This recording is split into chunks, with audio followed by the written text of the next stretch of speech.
Ia ter o mandato cassado nessa terça-feira. Changing, and people do want to talk about what used to be considered private and personal, because they're making the connections between those issues and the bigger political issues. I mean, if you take things that concern us here about the breakup of the family, education, whether women should work, the changes in the work, working patterns, whether we work 2 hours that are too long. These are kind of issues that, yes, you can have a political debate, but also you've got people saying, well, this is my life is like this, and it affects me.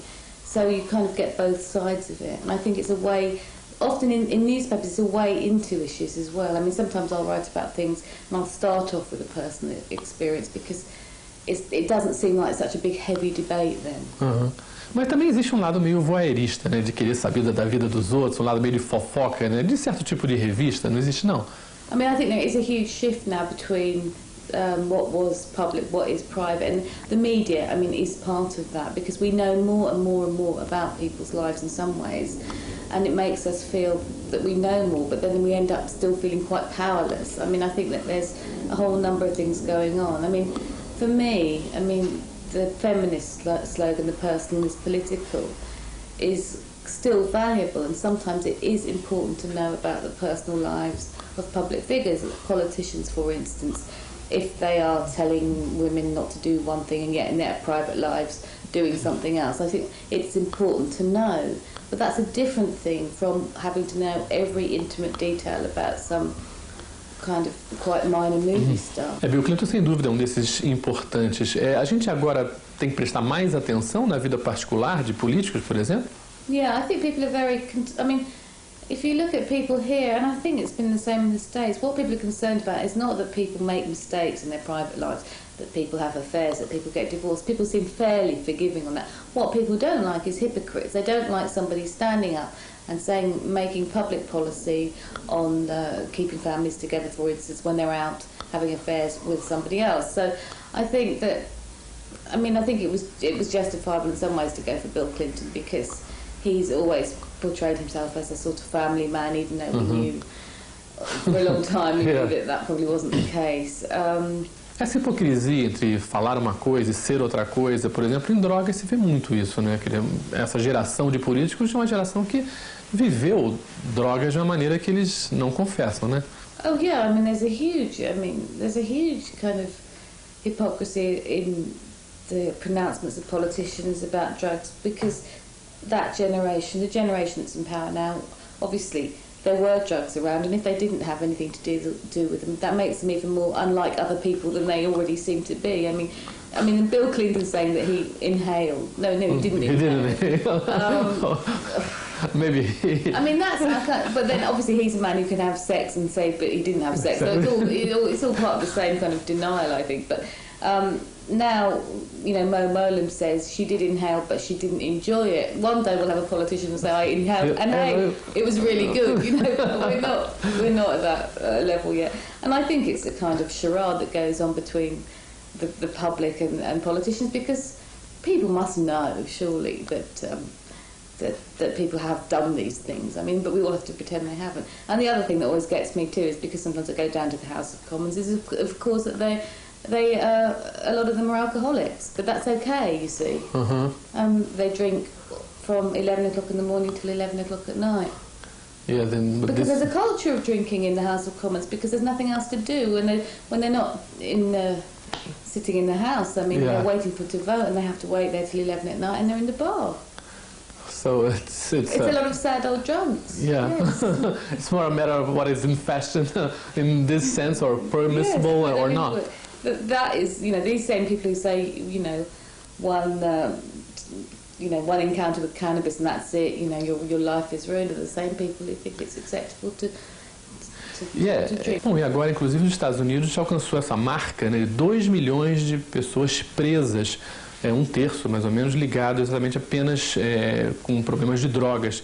Isso é um fenômeno americano que está se espalhando um pouco, que é essa cultura de prender as pessoas? I don't know. I mean, there's a whole fiction about drugs, I think. There's just, every time there's a survey, I mean, half of all the kids under 16 have tried cannabis. We know that people take ecstasy in millions at weekends. We know all this. But when it comes to any policy that might actually acknowledge this, we still seem a long way off. And the rhetoric is always about the war on drugs. But it's obvious that the war on drugs, drugs have won. I mean, already. Yeah. I mean, I don't kind of know what people mean when they say that. I think there is some progress here, because even now the police are saying there are certain drugs that cannabis, that we're going to just let go. We're not going to. People get cautioned, but they don't get locked up. I mean, the police, the drug agencies themselves. It's not worth it. No, that it's not worth it. And so there's a little bit more. There's a little bit more progress, but we're scared very much as well of giving real information, I think, to kids. So we say to kids, if you take one tablet of ecstasy, you will die. Whereas their experience is that they and their friends take it every weekend and they don't die. So it's a kind of scaremongering, and to give people actual and not telling the truth really sort of push away what really should be told about drugs, and it's not, because it's either say nothing or say too much. To say someone just say no is not understanding the reasons that people want to take drugs in the first place. They're a kind of rite of passage of youth culture, like drinking and like cigarettes and like certain kinds of drugs. And if you want people not to do that, then you have to give them other ways to feel grown up, I think. And I don't think that we do that very well. Aqui na Inglaterra tem problema sério de adolescentes grávidas, né? Isso também é o mesmo caso, que ele não se está dizendo para essas garotas o que se deveria dizer? Yeah, I mean, because now I'm working for quite a right-wing newspaper, and I mean their attitude to teenage pregnancy is that you should tell girls not to have sex. Boys just don't come into it. They don't. It's just girls. Don't do that. Don't do that. They think that they have. I mean, and a lot of people do have here the strange idea that sex education is what makes people have sex. They didn't know about it before. No instinct. You tell these kids about sex, and hey, they go and do it. I mean, they don't see that we live in a culture where sex is everywhere, and of course, kids will want to experiment. They think sex education makes people homosexual. I mean, this is what they say, and therefore you can't have an honest debate with teenagers about it. I mean, I think most people who are concerned about teenage pregnancy, they look to other European countries like Holland and Belgium and Scandinavia. They see that sex education starts actually not when the kids are 14, but very much younger, younger, 8, 9, something like that. And that is better, because you've got to tell them the stuff before. I mean, I think we're telling them after they've already done it, O fato das pessoas agora não estarem mais confiando tanto em governos ou em partidos políticos, estaria empurrando elas em direção a organizações como o Greenpeace, ONGs de uma maneira geral? Yeah, I mean, I think there has been a rise of, if you like, single-issue politics, which you can bring a lot of people on the streets out on one issue. And critics always say, but that's not enough, you've got to get people tying up the issues together to have any kind of real radical movement. But I think that certainly if you go to a Greenpeace meeting or to any environmental group meeting, or you have a sense somehow that people feel that they are doing something. And if you sit in the House of Commons, if you sit in a Labour Party meeting or a Tory Party meeting, you just feel like so small, so powerless, that that everything is going on above you.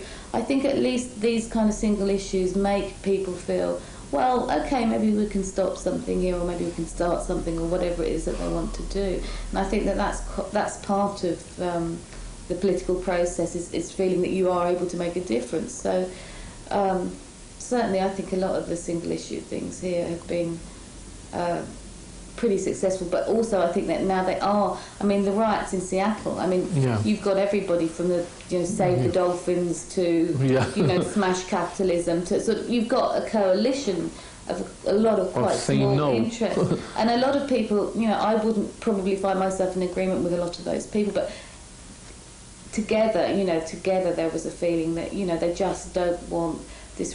We are continually told that globalization is almost like a force of nature. That you can't stop it.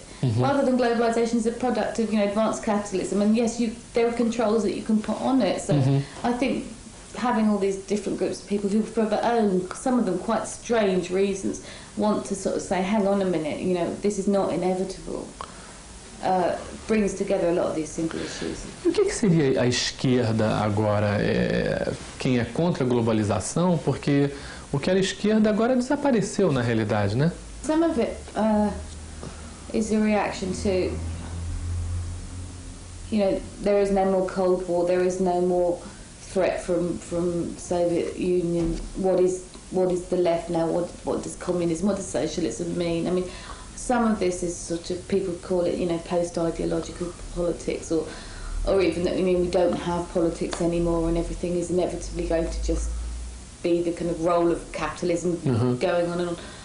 I don't think that's true. I think just because the communist experiment, if you like, failed, and it failed so dramatically and so sort of visibly, it doesn't mean that there is not that we just embrace the alternative of capitalism. There's a lot of dissatisfaction, even in very rich and successful countries, with this kind of life. And I mean, you always see it, I suppose. I mean, you do see it in America, because America is the pinnacle of that kind of economy. The huge emptiness, and I mean, all these spates of shootings in the high schools. I mean, they are not taking place in poor, deprived areas. These are very well-off communities where the kids are so screwed up. This stuff happens. You have to ask yourself why. If this is what we all aspire to, this way of life, and yet you produce these people who are so alienated that this is the only mark they can ever make. They just kill everybody. I mean, you have to ask yourself, is that what we want? Do you think there's sort of a pendulum that, is swerving towards one side and then will come back? Between left and right, or maybe not come back, but it's sort of, it's too far from that side. Let's bring it back a little bit. Well, maybe, but also, I think there is, because I think that people see that no matter how they're doing, that's an economic boom here in America, and people feel, a lot of people feel that they're doing okay. But as long as other people are doing okay, and when they go out of their houses, there's homeless people sleeping on the streets, or they might get their houses broken into or their cars broken into, people are now starting to talk much more about the quality of life, I think. And they don't just mean how much money you've got. I mean, people want to live in cities where they feel safe. I mean, there seems to me in the last few years a lot more thought about, it's more holistic, if you like, the whole way of life, rather than do I have enough money? Yeah, this was more 80s and even 90s, but there are more people now sort of quitting jobs because, it's working too much, I don't want to. It's becoming more normal to hear stories like this, people realizing that, maybe that's not the kind of life I want, maybe not the job. Yeah, and certainly, I mean, people work very, very long hours, and if they have children, a lot of people are saying, I just don't want to, work this way anymore. Is it changing, do you think, in terms of working and having children, really the role of men? There are more participation, or it's slow? I mean, it is changing, obviously, but there are certain things, aren't there? I mean, there's surveys that come out and they show how much more housework men did this year than last year. It's something like 3 seconds a year more. It's always so little. You think, oh my God. But I think it's changing, but I don't think it can really, I don't just blame men for this. It can't change until the structures of work change, because, for instance, in the office that I work in, there is this idea that you have to be there all the time, even even when the job is done, you don't need to be there till 10 o'clock at night. There's something that's good about being there. And I think a lot of men would rather be at work than be at home. I mean, that's what I see. I mean, they just would rather, because they can go home. And I say to them, why don't you go home? They don't want to go home, It's easier. It's easier. It's easier. It's easier probably to, sit in front of a computer screen for a little while than go and deal with 3 kids and put them to bed. It probably is easier, I can understand that too, but I think that, the whole idea that technology has made work more flexible, it has in theory, but in practice there's still this culture where you have to be there all the time. Na verdade, então a mulher estaria trabalhando 2 vezes, fora de casa e em casa também? Well, it's a double shift, isn't it? Always has been, but Yeah, you maybe have to before, work no. out. Yes, I mean it's really hard. I mean, it puts a lot of strain on everybody, and it certainly puts a lot of strain on marriages. And this is the thing. I mean, when all these people talk about family breakdown as being somehow because people are immoral, I mean, they should look at the larger systems, I think, that are putting these kind of strains on families, you know. Isso está causando mais problemas no casamento? Exatamente o casal trabalhando e tendo que ter esse casamento perfeito em casa sem tempo para isso?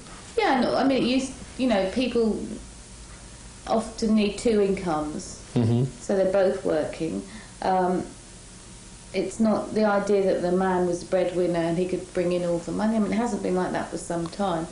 So if you've got 2 people working, that's a lot of strain. If you've got one of them at least working incredibly long hours, I mean, that's another strain on the ability to share the parenting.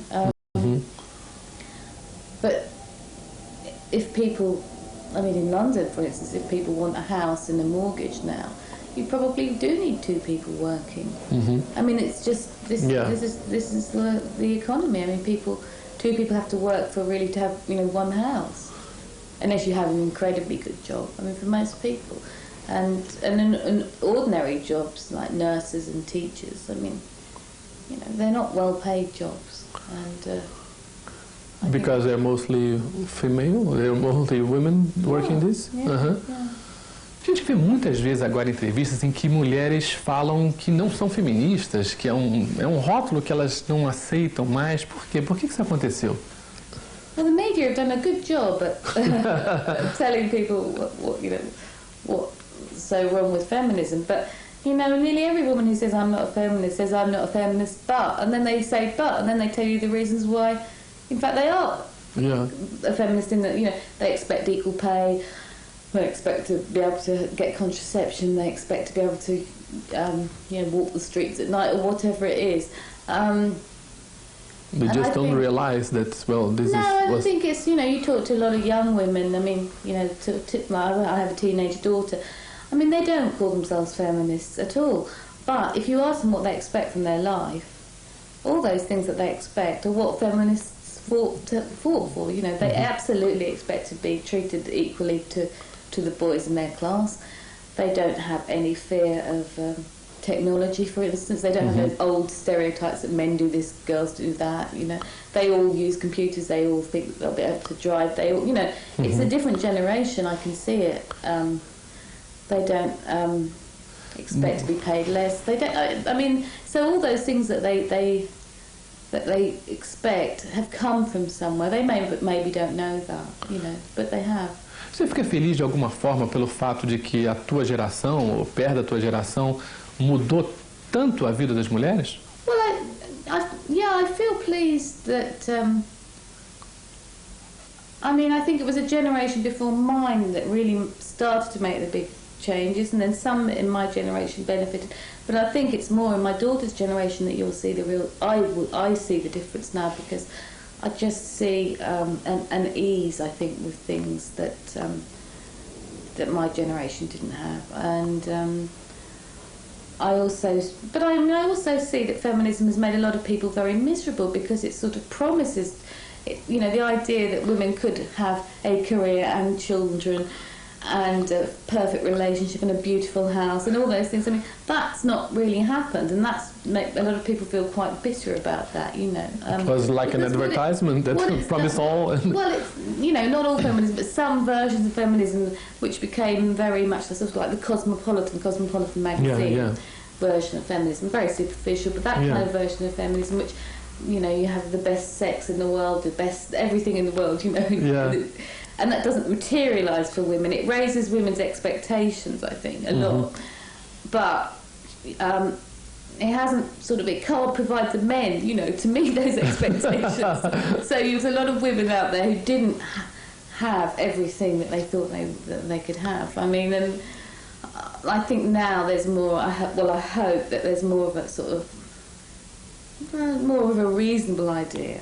That maybe you can't have everything. Maybe you can't, but you can, you know, you can have more than a few generations ago. I mean, You have more choice. you have more choice. Yeah, I mean, I think that has to be the key word. It's just that you give women more choice in as many areas of their lives as they can have. Yeah.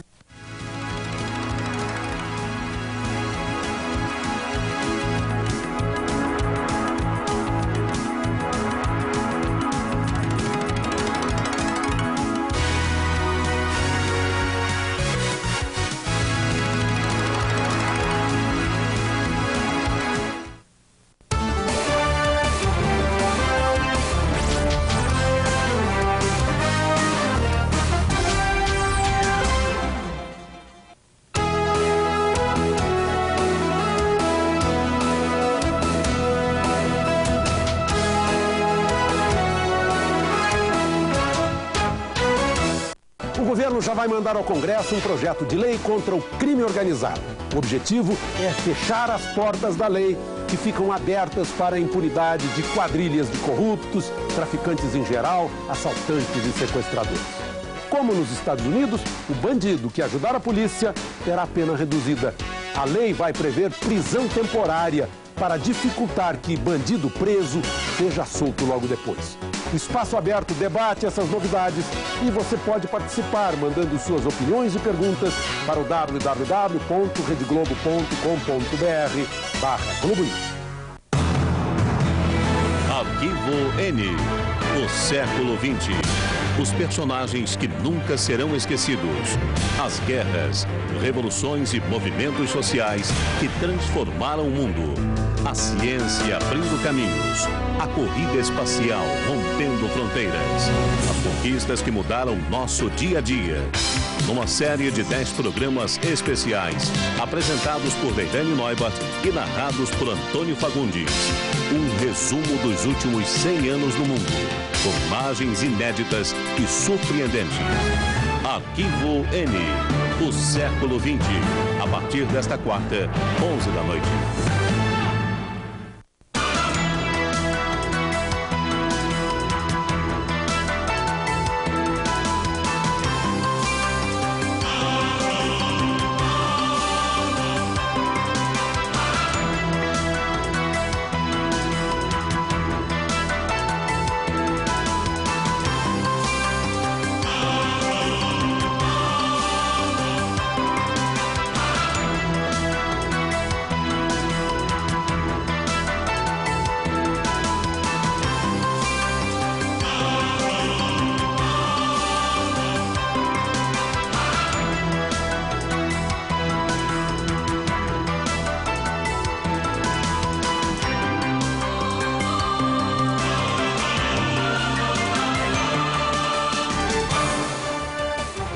Aqui, você não é telespectador, é testemunha.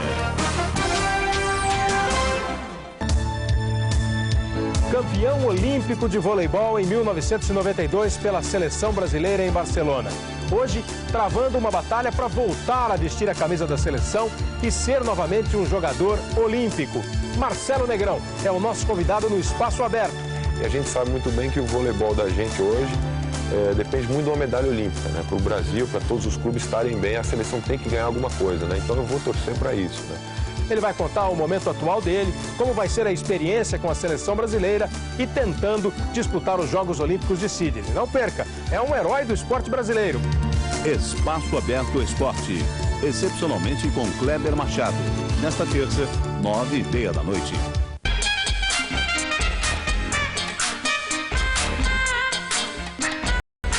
Start. O que está acontecendo nos palcos? As muitas atrações e novidades do 9º Festival de Teatro de Curitiba. Você vai ver cenas do novo filme do cineasta Paulo Caldas. Depois do sucesso do Baile Perfumado, ele está de volta junto com o diretor Marcelo Luna, trabalhando num documentário.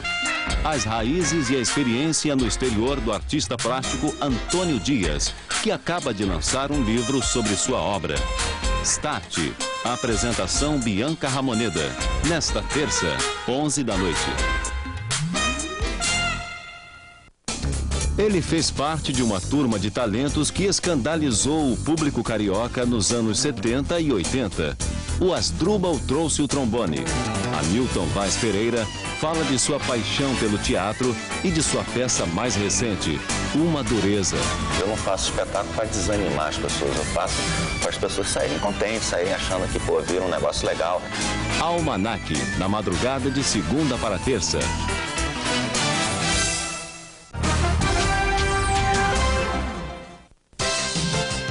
Review, você escolhe, a Globo News exibe. N de Notícia, com o jurista Ives Gandra Martins e o jornalista Luiz Garcia, editor de opinião de O Globo. Numa entrevista, Renato Machado, uma análise do filme O Informante, que conta a relação entre um repórter e a sua fonte. Review, nesta terça, 10h30 da manhã e 4h30 da tarde. Vamos descobrir a arte de viver em cada região do país. Provar a variedade e o tempero da nossa mesa. Conhecer as tradições que passam de pai para filho e desafiam o tempo. Numa viagem fascinante, a diversidade cultural e a riqueza dos paraísos ecológicos. Via Brasil, com Renata Capucci. De segunda a sexta, 7h30 da noite.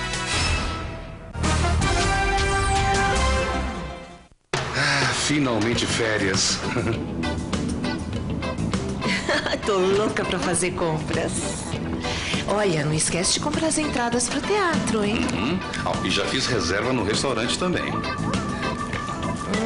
E o bebê? A gente leva, né? Ele sempre se comporta tão bem. O American Express Card tem reposição em 24 horas. Assim você pode mais, sempre. 5, 4, 3, 2, último segundo. Último segundo. Tudo o que está acontecendo no Brasil e no mundo na velocidade digital. Você liga seu computador no IG e o IG leva você ao último segundo. Último segundo. Um jornal feito só para a internet. A notícia chegando a você na hora em que ela acontece. Último segundo. O jornal da internet. Último segundo. Conta corrente. Apoio Intelig 23. Brasil-Canadá até 47% mais barato. E Citroën Kissara, o importado mais vendido em 99.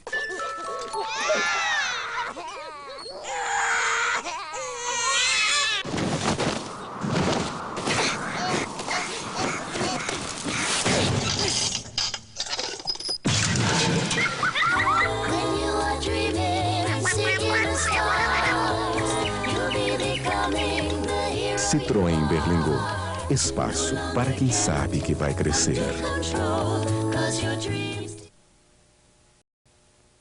Boa noite, eu sou Tamara Lefto e esses são os destaques dessa edição do Conta Corrente. A OPEP adia para amanhã a decisão sobre o aumento ou não da produção de petróleo. O especialista em mercado energético Adriano Pires Rodrigues, ex-superintendente da ANP, Agência Nacional de Petróleo, analisa o impacto de qualquer decisão no Brasil e no mundo. Ele é nosso entrevistado. Nova manobra do Congresso tenta elevar o valor do salário mínimo estabelecido pelo governo. A balança comercial reverte a tendência de queda e registra superávit na última semana. O Conta Corrente está começando agora.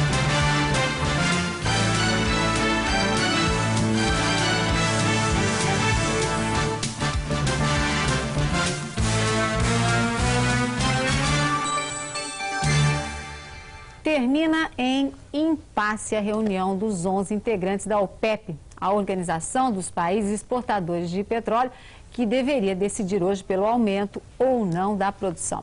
Os ministros que estão reunidos em Viena suspenderam a reunião e voltam a se encontrar amanhã, a partir do meio-dia, hora local. Além dos integrantes da OPEP, os ministros da Noruega, Omã, Venezuela e Arábia Saudita participam do encontro como ouvintes e devem acatar a decisão final. Fontes oficiais garantem que vai haver aumento de produção e até arriscam um palpite entre 1.200.000 e 1.700.000 barris por dia. Mas existe um grupo de ministros liderados por Irã, Líbia e Kuwait que se recusa a ceder às pressões dos países importadores e a aumentar a produção. Durante a reunião, o ministro venezuelano das Minas e Energia, Ali Rodrigues, foi eleito presidente da OPEP. O preço do barril de petróleo começou a subir, vocês lembram, há um ano, quando foi fechado o acordo de redução de cotas entre os integrantes da OPEP. Há 2 semanas, a cotação atingiu o pico, chegando a $34 na Bolsa de Mercadorias de Nova York. Mas a briga pelo aumento ou não da produção vem de longa data. Em 97, a OPEP decidiu aumentar a produção para acabar com uma briga entre México e Arábia Saudita por uma maior fatia do mercado. Mas o aumento da produção veio seguido da crise na Ásia, que reduziu drasticamente a demanda. Sobrou petróleo e o preço do barril caiu para $10. Venezuela, Arábia Saudita e México se uniram então para tentar reduzir a produção e elevar o preço. 2 tentativas para fechar as torneiras fracassaram. Mas em março do ano passado, os membros da OPEP decidiram cumprir o acordo de cotas. Conclusão, os estoques baixaram e o preço do petróleo subiu fortemente no mercado internacional. E a expectativa de um acordo provocou a queda hoje no preço do petróleo no mercado internacional. Hoje, o preço do petróleo tipo Brent caiu nos contratos futuros do mercado de Londres, fechando em $25,60. 31 cents abaixo do fechamento de sexta-feira. E na Bolsa de Mercadorias de Nova York, o preço também caiu, fechando em $27,79, uma queda de 23 cents em relação ao fechamento de sexta-feira. Bem, nós vamos conversar agora sobre essa questão do petróleo com um dos maiores especialistas no assunto do país, que é o professor de Planejamento Energético da UFRJ, Universidade Federal do Rio de Janeiro, está aqui ao meu lado. Ele é também ex-superintendente da ANP, Agência Nacional de Petróleo, Adriano Pires Rodrigues. Bem, Adriano, primeiro, essa escolha do representante da Venezuela como presidente da OPEP é positiva em algum aspecto? Interfere de alguma maneira? Olha, eu acho que isso vai merecer uma análise bastante cuidadosa. Porque, veja bem, o último presidente era do Catar. E agora o presidente sendo da Venezuela, você desloca do eixo do Oriente Médio a presidência da OPEP. E o que é importante da gente não esquecer é que a Venezuela passa, nesse momento, por uma instabilidade política muito grande. O presidente Hugo Chávez é aquele tipo nacionalista aí dos anos 50 e já se manifestou até favorável a uma possível, vamos dizer, essa estatização do petróleo outra vez na Venezuela. Então, não sei até que ponto o mercado não vai ficar nervoso, nervoso com essa nomeação do ministro da Venezuela para presidente da OPEP para os próximos 12 meses. Se bem que, a princípio, a Venezuela seria um país mais influenciável pelos interesses americanos. Eu acho que o que hoje me leva a pensar que o mercado pode ficar nervoso com essa nomeação é o fato do presidente da Venezuela ser o Hugo Chávez ter essa postura mais radical. Exatamente, e o que cria uma estabilidade política hoje na Venezuela. Agora, Adriano, me diga uma coisa, qual é a situação real? Quer dizer, um aumento de produção, vamos supor, já seria suficiente, inclusive, para atender a demanda do planeta, ou ainda assim teríamos possíveis problemas pela frente? Até que ponto é grave a situação? Olha, eu acho que dessa vez o aumento do petróleo é completamente diferente das outras 3 crises que ocorreram, a de 73, a de 79 e a de 90. Por que eu te afirmo isso? Pelo seguinte, atualmente, quer dizer, esse aumento ele está sendo provocado pelo quê? Por corte na produção da OPEP, né, por um aumento maior do que o esperado da demanda global, o que provocou então a diminuição dos estoques. Mas ao contrário das outras crises, esse aumento está sendo dentro de um cenário que não tem guerra nem revolução. Se vocês lembrarem bem, 73 foi a guerra do Yom Kippur, 79 foi a Revolução Iraniana e 1990 foi a invasão do Kuwait pelo Iraque. Dessa vez não, dessa vez a coisa está sendo feita dentro de um outro cenário, né? Então, mais do que isso, quer dizer, hoje, quer dizer, as economias mundiais, quer dizer, os países mais desenvolvidos, quer dizer, ainda não estão superaquecidas como estavam naquele momento das outras crises, né? Mas os Estados Unidos está, né? Os Estados Unidos é a exceção, mas os Estados Unidos está crescendo, a Europa e o Japão, a Ásia estão retomando o crescimento, mas é sempre bom lembrar que essa retomada de crescimento está sendo feita em cima da chamada nova economia, popularmente conhecida como economia da internet. E a gente tem que lembrar, né, que essa nova economia, a economia da internet, ela é movida a informação e conhecimento e não a petróleo. Quer dizer, houve uma mudança radical aí na força motriz da economia. Exatamente. Então, acho que a gente tem que relativizar esse aumento do petróleo, entendeu? E aqui no Brasil, qual é a situação particular do nosso país em relação a esse preço do petróleo?